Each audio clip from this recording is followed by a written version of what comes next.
Assalamualaikum warahmatullahi wabarakatuh. Eh, Salam sejahtera bagi kita semua. Pada kesempatan kali ini, saya Narasa Gamarawi yang Tobias dengan kode asisten NWB akan menjelaskan mengenai induksi magnetik. Jadi, induksi magnetik itu sendiri, saya akan membahasnya mencakup tiga submodul ya. Ada IM1, IM2, IM3. Nah, jadi outline yang akan saya bahas adalah mengenai tujuan praktikum, dasar teori, alat bahan, tata cara praktikum, dan juga pengolahan data.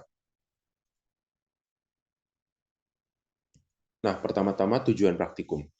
Di sini kita ada 5 tujuan utama daripada IM1 sampai IM3, yaitu pertama memahami konsep magnet buatan dengan sumber arus DC dan AC, yakni direct current dan alternate current, lalu memahami pengaruh jumlah lilitan dan sumber arus terhadap kuat medan magnet yang dihasilkan, lalu kita juga memahami arus induksi akibat perubahan kuat dan arah medan magnet di sekitar kumparan, dan memahami konsep generator listrik sederhana, serta memahami konsep transfer daya tanpa kabel. Nah, pertama-tama saya akan menjelaskan dasar teori secara keseluruhan dari IM1 sampai IM3.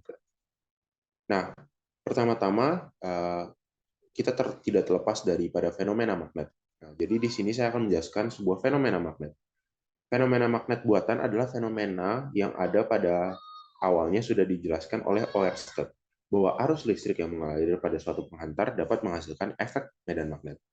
Nah, di sini kita diperlihatkan suatu gambar kompas. Jadi kompas yang sebelum diberi arus dan setelah diberi arus. Apa sih perbedaannya? Jadi sebenarnya cara kerja kompas itu adalah kompas itu mengarah kepada pusat medan magnet bumi.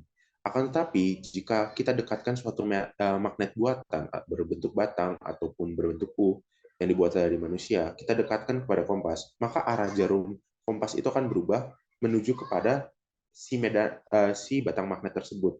Jadi ada manipulasi dari yang terjadi di situ. Karena dia melihat bahwa medan magnet yang lebih besar ada di daerah tersebut, maka dia pun terjadi perubahan arah jarum.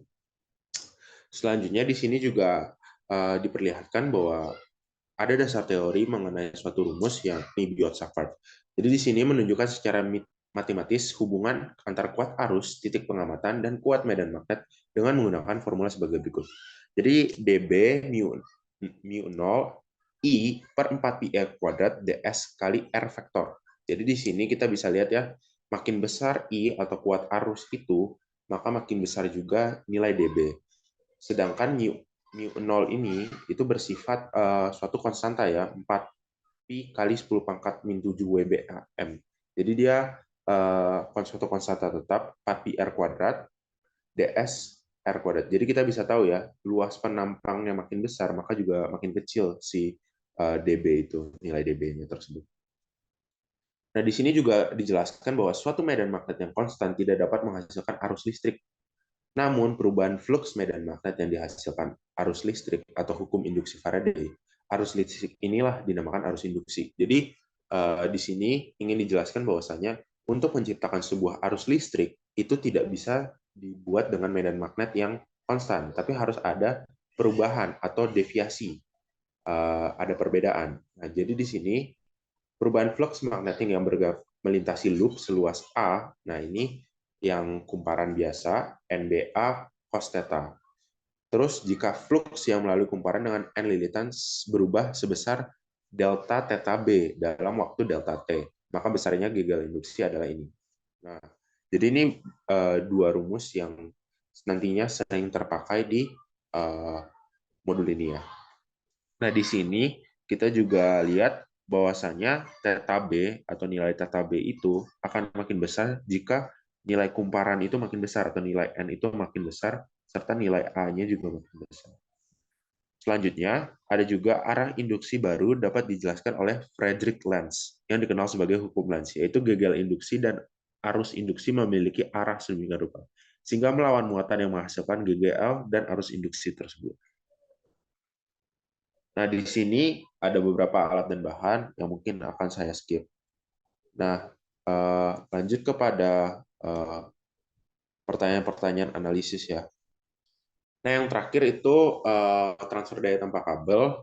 Nah, itu kita belajar pakai transformator. Nah, yang kita amati di sini itu ada dua ya. Pertama, hubungan antara lilitan dengan jarak minimal lampu. Nah, kalau kita lihat di sini, sebenarnya makin besar lilitan, maka makin besar juga jarak minimal suatu lampu. Di mana kita lihat di pengolahan data sini. Kalau misalnya dia 50 jadi 0,8, 100 1,1, 150 1,7, 200 2,2 dan seterusnya. Jadi makin besar lilitannya maka makin besar juga jarak minimumnya gitu. Nah, di sini kita bisa lihat analisisnya. Jadi yang seperti sudah dijelaskan, kalau luminositas lampu itu dipengaruhi oleh lilitan, jadi jaraknya. Terus prinsip kerja daya tampak kabel itu pakai arus AC. Jadi mengenai perubahan flux itulah menyebabkan lampu itu nyala. Jadi ada aliran listrik. Kalau dia konstan, dia nggak akan nyala gitu. Mungkin kayak gitu. Sekian dari penjelasan saya mengenai induksi magnetik. Mohon maaf bila ada salah kata dan kekurangan. Wassalamualaikum warahmatullahi wabarakatuh.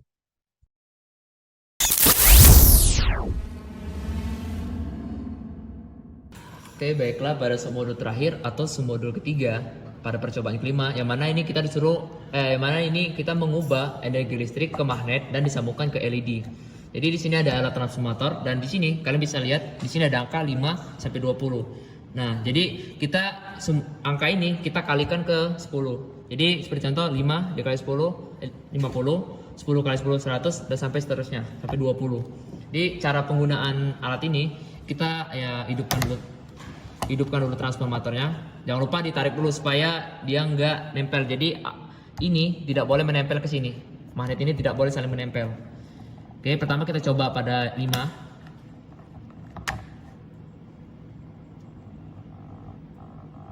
Jika lampu sudah terang, kita sudah bisa untuk menghitung panjangnya. Jadi kita hitung dengan garis. Hitungnya di sini. Sampai ke magnet yang di awal. Jadi ini kita dapat 0,3 cm. Selanjutnya kita coba di 10. Sama seperti tadi. Coba. Nih. Ini lampunya udah terang, kita coba ukur lagi sama seperti tadi. Kita dapat 0,5 cm.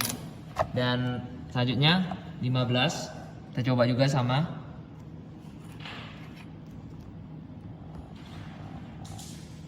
Nih, kita ukur lagi.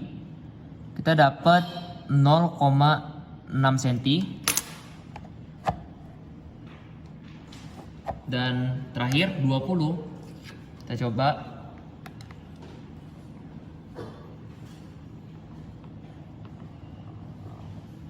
Nih, dia kalau udah dari 10 sampai 20, dia kalau udah pas itu dia nggak bakal bergetar lagi di sininya.